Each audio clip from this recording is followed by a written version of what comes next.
Assalamualaikum warahmatullahi wabarakatuh. Kami dari kelompok 2 yang beranggotakan saya sendiri, Esti Wahyuningsih, Khairul Umam, Moh Iqbal, dan M. Syahrul Firmansyah. Kali ini akan mempresentasikan tentang e-commerce dalam lingkup pasar digital dan barang digital.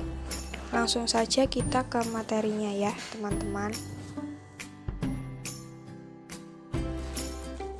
Yang pertama, kami akan menjelaskan tentang e-commerce.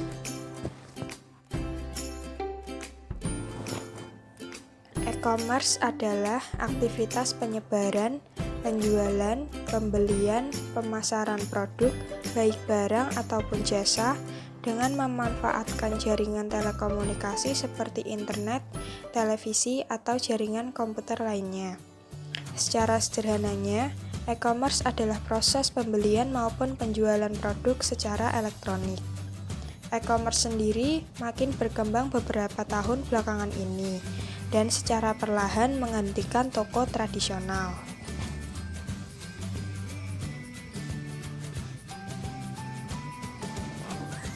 Kemudian, kita akan menjelaskan tentang keunikan dari e-commerce.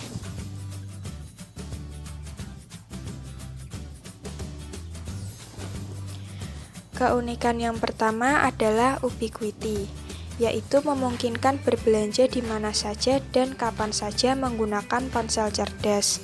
Yang kedua adalah jangkauan global. Teknologi e-commerce memungkinkan transaksi komersial melintasi batas budaya dan nasional jauh lebih mudah dan hemat biaya.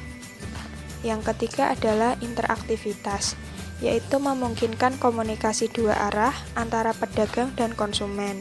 Interaktivitas memungkinkan pedagang online untuk melibatkan konsumen dengan cara mirip dengan pengalaman tatap muka, namun dalam skala global. Yang keempat adalah densitas informasi. Teknologi e-commerce juga mengurangi pengumpulan informasi, penyimpanan, pemrosesan, dan biaya komunikasi. Kepadatan informasi di pasar e-commerce membuat harga dan biaya lebih transparan. Selanjutnya adalah personalisasi atau customisasi. Pedagang dapat menargetkan pesan pemasaran mereka kepada individu tertentu dengan menyesuaikan pesan dagang perilaku, nama, minat, dan pembelian clickstream seseorang. Teknologi ini juga memungkinkan kustomisasi produk atau layanan yang berdasarkan preferensi pengguna ataupun perilaku sebelumnya.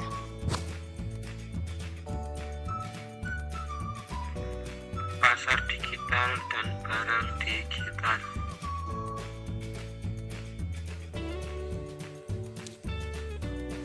Dan bisnis lokasi, waktu, dan pendapatan didasarkan pada beberapa bagian biaya dan distribusi informasi.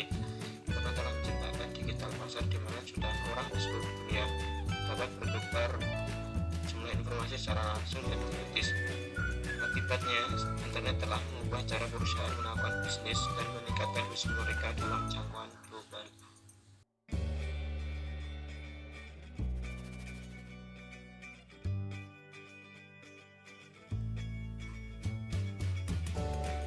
Jenis-jenis e-commerce.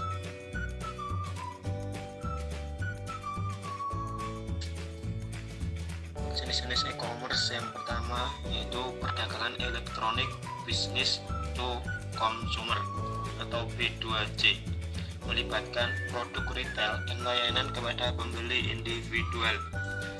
Yang kedua yaitu perdagangan elektronik business to business atau B2B, melibatkan penjualan barang dan jasa antar bisnis.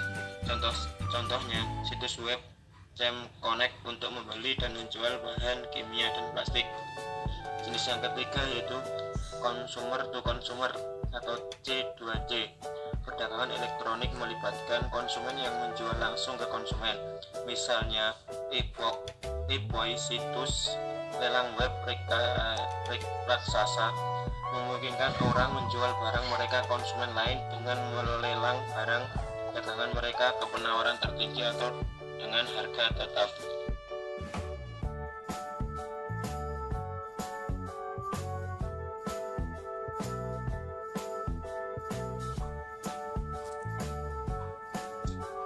model bisnis e-commerce.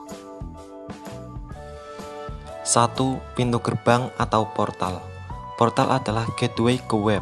Beberapa definisi portal mencakup mesin pencari seperti Google dan Bing. Contoh portal lain yaitu Yahoo, Facebook, dan lain-lain. 2. E-tailer, toko retail online yang menyediakan belanja murah dan nyaman selama 24 jam, menawarkan pilihan untuk konsumen.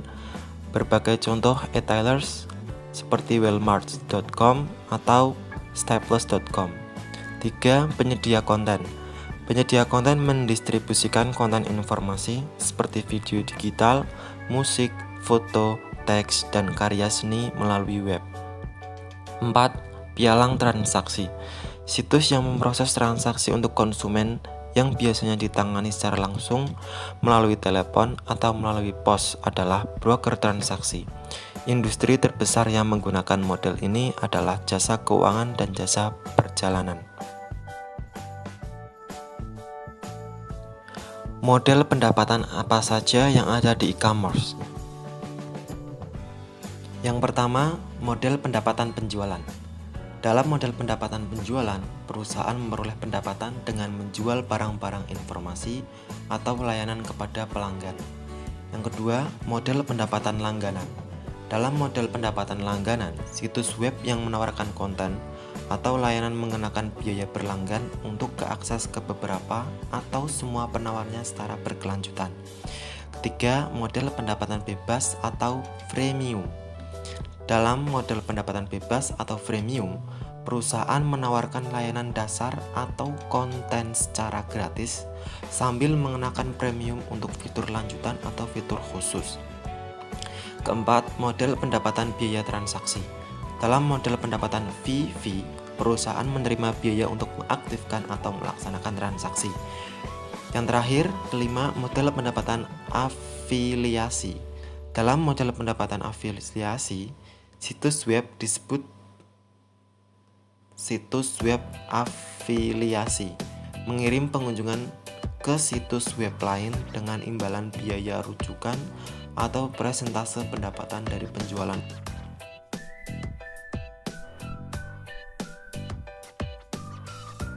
Layanan apa dan aplikasi apa yang berbasis lokasi? Layanan berbasis lokal meliputi layanan geososial, geoadvertising, dan layanan geoinformation. 74% pemilik smartphone menggunakan layanan berbasis lokasi dengan menggunakan sistem penentuan posisi global atau GPS yang memungkinkan layanan peta tersedia di smartphone. Yang pertama, layanan geososial dapat memberitahu di mana kita bertemu. 2. Layanan geoadvertising dapat memberitahu Anda di mana bisa menemukan restoran nasi Padang terdekat. Yang ketiga, layanan geoinformation dapat memberitahu Anda harga rumah yang Anda lihat atau tentang pameran khusus di museum yang Anda lewati.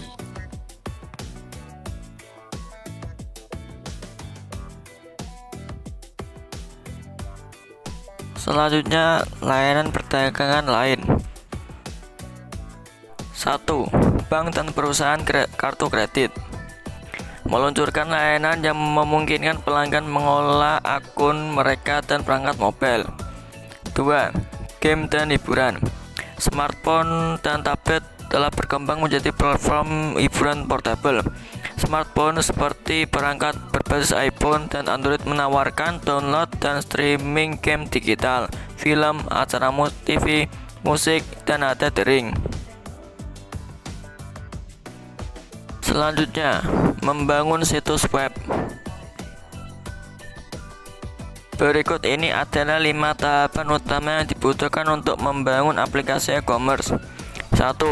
Identifying, justifying, and planning e-commerce system. Perencanaan harus sesuai dengan rencana bisnis organisasi, kemudian dianalisis dengan benar agar memenuhi kebutuhan proses bisnis dan memberi keuntungan bagi para penggunanya. 2. Creating an e-commerce arsitektur. Arsitektur e-commerce merupakan rencana untuk mengatur infrastruktur yang mendasari aplikasi tersebut. Rencana tersebut menentukan informasi data yang dibutuhkan untuk memenuhi tujuan dan visi bisnis. Modul aplikasi yang akan memberikan dan mengolah informasi dan data. Hardware khusus dan perangkat lunak di mana modul aplikasi akan berjalan. Keamanan, skalabilitas, dan keandalan yang dibutuhkan oleh aplikasi. Sumber daya manusia dan prosedur untuk menerapkan perencanaan pembangunan aplikasi. 3. Selecting a development option.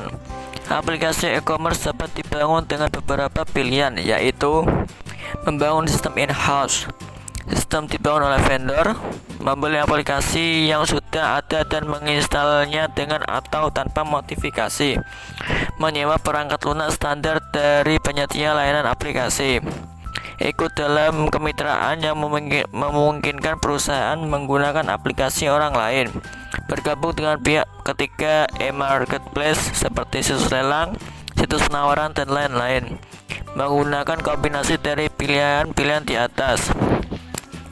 4. Installing, testing, integration, and deploying e-commerce application. Setelah sistem dikembangkan, langkah selanjutnya adalah mempersiapkan aplikasi tersebut dan memastikan aplikasi berjalan pada perangkat keras dan jaringan yang dipilih. 5. Operation, maintenance, and updating. Untuk menikmati penggunaan sistem secara terus-menerus, diperlukan pembaruan sistem secara berkala. Sekian presentasi dari kelompok kami. Apabila dalam penyampaian kata ada kesalahan, kami meminta maaf dan semoga materi yang kami sampaikan bisa menjadi pembelajaran bagi teman-teman semua.